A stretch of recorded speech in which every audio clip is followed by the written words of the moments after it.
memang saya itu tidak cukup hanya dengan matan hadis arba'innya yang sudah dipotong-potong itu, tetapi dari mana saja kitabnya yang dijadikan rujukan oleh hadis arba'in Imam Nawawi ini perlu tahu Pak kita itu.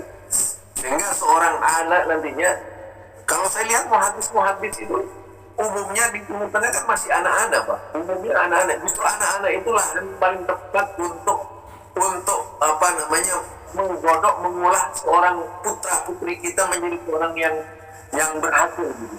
Itu karena mereka masih basah banget. Tinggal kita, kadang-kadang sistem yang kita tanamkan kepada anak itu yang salah ya. Kalau tepat anak kita, saya melihat pendidikan seperti itu di Darul Arqam, itu banyak kan Darul Arqam Garut tuh ya, saya lihat, saya baca, itu kan pendekatan mereka, keintiman mereka, dikenalkan dulu bahasanya itu akan. Oke. Yang pertama itu Sahih Bukhari. Sahih Bukhari. Ya. Kemudian yang kedua Sahih Muslim. Ya. Yang ketiga Sunan Abu Daud. Yang keempat Sunan Tirmidzi. Yang kelima Sunan Nasa'i, Sunan Ibnu Majah, Al-Muwatta, Musnad Ahmad, Sunan Darimi. Jadi gampang itu Pak, sebenarnya diingat gampang banget. Ingat Bukhari gitu, ingat Muslim, ingat Abu Daud, Imam Tirmidzi, Imam Nasa'i, Ibnu Majah, Imam Malik, kata ya, Imam Ahmad bin Hambal, Darimi. 9 sudah. Gampang aja itu. Kalau punya keinginan menghafal. Itu namanya aja jadi. Namanya sunan. Kalau Sahih Bukhari, Sahih Muslim tuh dia tidak menyebut sunan. Ya Sahih Bukhari, Sahih Muslim. Yang Imam Ahmad itu disebut dengan musnad. Nah, di antara para ulama hadis yang saya sebutkan, yang paling banyak meriwayatkan hadis itu adalah Imam Ahmad. Ya, Imam Ahmad. Mazhab terakhir dari 4 imam tuh Hanifah, Malik, kemudian siapa sih? Syafi'i, Ahmad. Nah, Ahmad ini muridnya Imam Syafi'i, orang yang paling mahir dalam bidang hadis. Tapi kesohihan tingkatan hadisnya jauh lebih hebat Imam Bukhari dan Muslim gitu. Walaupun tidak termasuk kepada 4 imam fikih tadi, karena keduanya adalah ulama hadis yang berpikir fikih, sama dengan Imam Syafi'i sebenarnya. Karena di Imam Syafi'i ini terlalu banyak pendapat-pendapat yang masuk dalam sehingga ini tidak termasuk dalam kategori hadis tadi Pak. Karena lebih banyak pendapat juga yang masuk di dalamnya gitu. Itu Pak, jadi di situ ngafalnya sebenarnya sih gampang. Kalau punya keinginan tinggal minum kopi saja Pak. Bisa ngafal itu tiap hari. Paling tidak tiap hari itu ngafal 2 hadis. Dengan sanadnya. Nih. Kalau punya keinginan, murid-murid yang bahasa itu loh. Coba kalau bisa MBS yang ada ini Pak MBS mana Pak MBS? Pak MBS-nya mana? Siapa? Pak Umroni, nah Pak MBS gitu. Jadi Pak Umroni itu paling tidak MBS memasukkan 1 materi saja di situ berkaitan dengan hadis untuk dihafal. Masukkan hadis arba'in dulu, coba lihat kemampuannya anak bisa nggak menghafal hadis arba'in yang ditulis oleh Imam Nawawi itu. Itu soe-soe Pak, dan itu menjadi apa namanya? Sendi-sendi penting di dalam adab kehidupan itu. memang dipersiapkan seperti itu oleh, kalau kemudian kita bikin lagi, kalau sudah hafal bikin cari hadis 40 masalah, 40 hadis berkait dengan ibadah, 40 hadis berkait dengan, terus begitu. Wow, hebat tuh hasilnya, Pak. Hebat banget gitu. Ini rumusan buat MBS kita nih di Indonesia ini.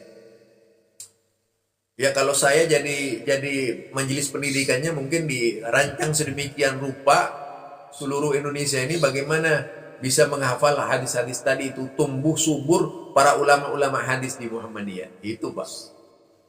Ya, itu kalau ingin lebih memudahkan anak, memang yang paling penting itu hadis dikantongi, Pak, gitu. Dikantongi, kantong kecil tuh dibawa kemana-mana itu hadis itu, untuk menjadi bahan bacaan rutin.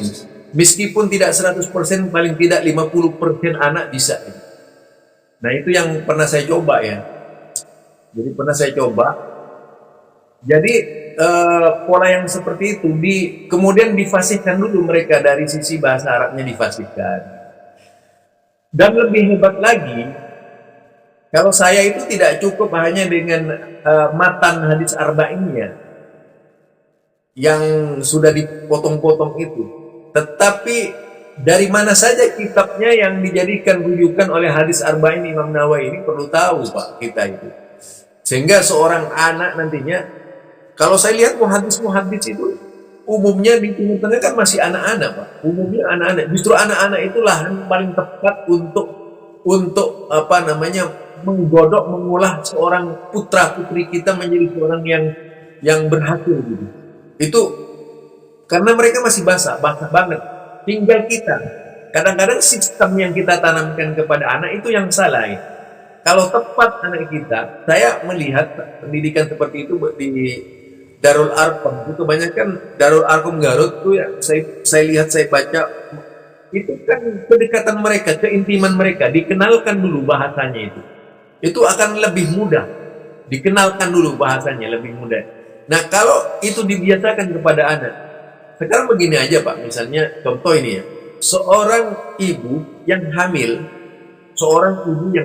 misalnya, dalam rangka melahirkan ulama-ulama hebat, seorang ibu yang hamil kalau dibiasakan mendengarkan Al-Quran dan hadis di masa hamilnya, itu jauh lebih mudah dari seorang anak yang kemudian menghafal sesudahnya gitu. Jauh lebih mudah. Karena apa? Begitu anak lahir sudah mengenal yang pernah didengar pada waktu masih ada dalam rahim ibunya. Itu secara kesehatan seperti itu. Contohnya, banyak putra-putri kita itu yang tabiatnya adalah tabiat bapak atau ibunya. Gitu. Kebiasaannya itu. Nah, karena itu, di saat ibu itu mengandung, nah saat itu pula dibiasakan dengan lafal-lafal Quran dan Sunnah, didekatkan Quran Sunnah. Kalau perlu ya, bukan berarti kita menolak lagu-lagu, Pak, tidak. Ini hanya untuk lebih mempercepat proses, memudahkan penghafalan. Itu dimulai. Coba kalau dilihat kehidupan para imam-imam tadi itu, kehidupan Imam Syafi'i, kehidupan Imam Ahmad bin Hanbal, kehidupan Imam Malik, kehidupan Imam Abu Hanifah, ya, kehidupan para ulama hadis, itu adalah tokoh-tokoh yang sejak kecil sudah mendengar dari ibunya, itu tidak mendengar yang lain kecuali mendengarkan hal-hal itu. Tetapi kalau ingin seperti Ustadz Adi Hidayat, itu karena kedekatan Ustadz Adi Hidayat pada rasa ingin membaca yang sangat tinggi. Kalau seperti Ustadz Adi Hidayat itu, membaca yang sangat tinggi itu muncul pada dirinya. Nah itu bisa dibina. Yang membina siapa? Sekarang Bapak misalnya, saya harus hafal hadis, mengajarkan kepada anak, mendidik anak supaya hafal hadis. Sementara saya menjauhi hadis, seperti guru olahraga mengajarkan olahraga, tapi sebenarnya bukan guru olahraga, yang nggak berhasil itu. Jadi perlu di MBS itu memang mencari gurunya yang ahli gitu. Saya tuh kadang-kadang kalau melihat majelis tarjih itu, kadang-kadang geling-geling kepala, ya Allah. Karena apa? Masih membaca. Repot tuh Pak, kalau orang-orang majelis tarjih itu masih membaca gitu. Seharusnya mereka mengahlkan diri sebelum masuk majelis tarjih. Mengahlkan diri baru itu akan berhasil Pak. Nah, itu. Jadi MBS itu dibuat bahasa alatnya, ilmu alatnya, bahasa Arabnya, dibuat mengetuk. Itu kan bisa didesain MBS menjadi sebuah pesantren yang berwajah pendidikan umum. Itu bisa didesain seperti itu. Bahkan mungkin sekolah-sekolah yang bukan MBS pun bisa dibuat seperti itu. Menjadi ekstra kurikuler gitu. Itu bisa semuanya sebenarnya Pak. Hanya kita saja yang kurang bahan untuk menumbuhkan keinginan putra-putri kita di Muhammadiyah. Sebenarnya bisa dirombak semuanya, tetap tanpa meninggalkan sekolah kita yang aslinya itu. Bisa juga itu. Hanya siapa yang duduk di majelis pendidikan siapa. Itu tergantung. Biasanya kalau majelis pendidikannya ini orang-orang yang memang pakar dan ahli, tergolong dia bukan hanya sekedar, saya sering berbicara demikian kepada, jadi seorang majelis pendidikan tidak saja dia ahli dalam bidang pendidikan, tapi mengumpulkan orang-orang yang bidang pakar-pakar untuk melahirkan konsep pendidikan yang bisa mewakili berbagai bidang-bidang pendidikan, termasuk bidang pendidikan keagamaan, termasuk dalam hal ini bidang hadis gitu. Aku bikin sendiri.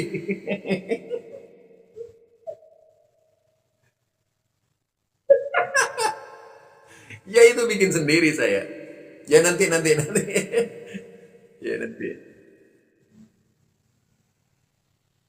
Insya Allah itu akan dikirim lewat grup ya. Itu banyak yang minta memang. Banyak.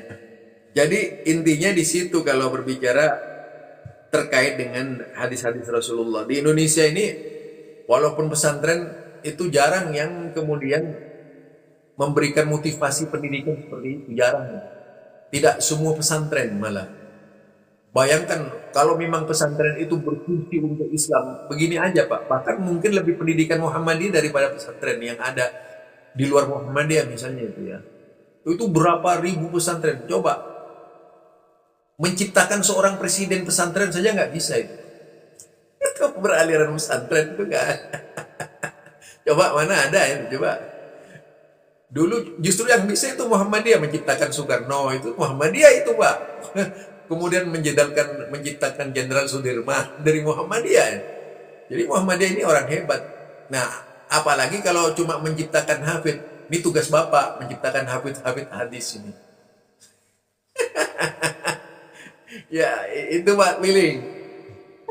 Itu beban akhirnya ke saya. Itu beban akhirnya ke saya itu. Ini ada saja Mas Yayan.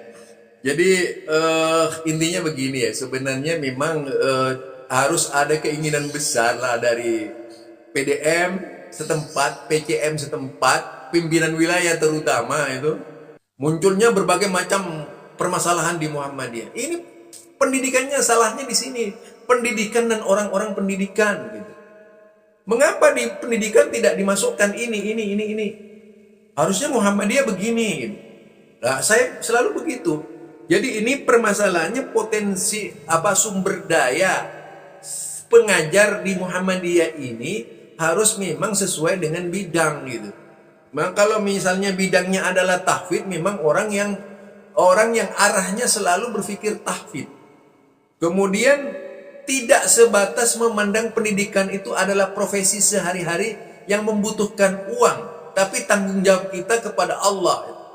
Nah, kalau tanggung jawab kita kepada Allah, pasti itu intensif hasilnya itu dalam pendidikan. Intensif. Nah, ketika kita asasnya masih uang, itu yang melemahkan cara orientasi kita di dalam pendidikan gitu. Pendidikan lebih hebat ini ketika kita tidak terhalang oleh uang tadi gitu. Tidak terhalang. Dibayar berapapun mau, yang penting Islam sukses, itu aja gitu. Walaupun materinya itu mahal gitu. Coba, ini mohon maaf ya, saya tidak ingin ini, enggak. Kalau saya lagi berbicara berkaitan dengan materi yang hangat, berkaitan dengan hadis misalnya, seperti ini misalnya, kalau di Jakarta itu bisa sampai 1,5 sampai 2 hingga 3 Pak. 3 juta itu. Kalau berbicara gitu misalnya sampai 3 jam tuh. Itu luar biasa. Kalau dilihat dari sisi uang seperti itu. Tapi kalau tidak dilihat dari sisi uang, seorang Aisyah datang misalnya, Ustadz, ya Ibu, bisa nggak Ustadz membahas ini nantinya di pengajian saya? Ya Bu, tapi terus terang saja Ustadz, saya tidak punya uang untuk membayar Ustadz, coba gimana? Lalu paham, kalau begitu mundur. Enggak. Oke Bu, sudah jangan berpikirkan uang, saya berangkat. Seharusnya begitu kita berpikir. Jangan terhalang uangnya, misinya itu, misi suci itu.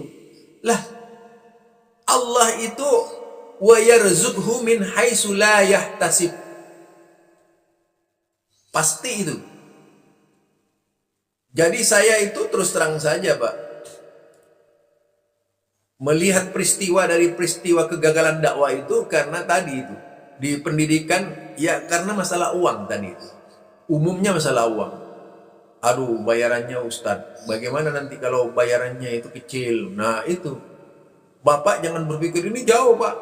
Saya itu pernah diundang ke Cikarang. Dari awal Cikarang ini tidak Muhammadiyahnya ada, tapi tidak hidup pengajiannya Pak. Ustadz, saya tidak bisa ya Ustadz memberi banyak. Sejauh itu, bayangkan sejauh itu perjalanannya itu. Ke Cikarang, dari Jakarta ke Cikarang. Jadi kadang-kadang harus bermalam. Sama dengan saya, antara saya ke Al-Jabar. Al-Jabar ini daerah Tangerang. Berangkat jam 11 malam. Kuliahnya subuh. Itu tiap bulan misalnya. Saya karena setiap minggu tuh mesti terjadwal itu. Antara Sabtu dan biasanya Sabtu dan Ahad tuh adalah hari-hari tidak kosong. Itu saya, kebiasaan itu. Nah, itu kalau dilihat cara mereka mengolah pendidikan dari ceramah dan sebagainya, rata-rata mengeluhnya persoalan uang. Rata-rata mengeluhnya persoalan uang. Ada memang yang siap seperti Masjid Al-Jabar, siap dia itu. Siap segalanya. Sumber dayanya yang tidak siap. Yang memberikan materinya itu tidak siap. Ada yang begitu itu di Jakarta. Bayangkan Pak, imam-imam di Jakarta saja, masjid-masjid di Jakarta ini, imam-imamnya sampai sekarang itu masih membayar Pak. Bukan dari orang-orang Muhammadiyah. Kadang-kadang saya berpikir mana kadernya ya.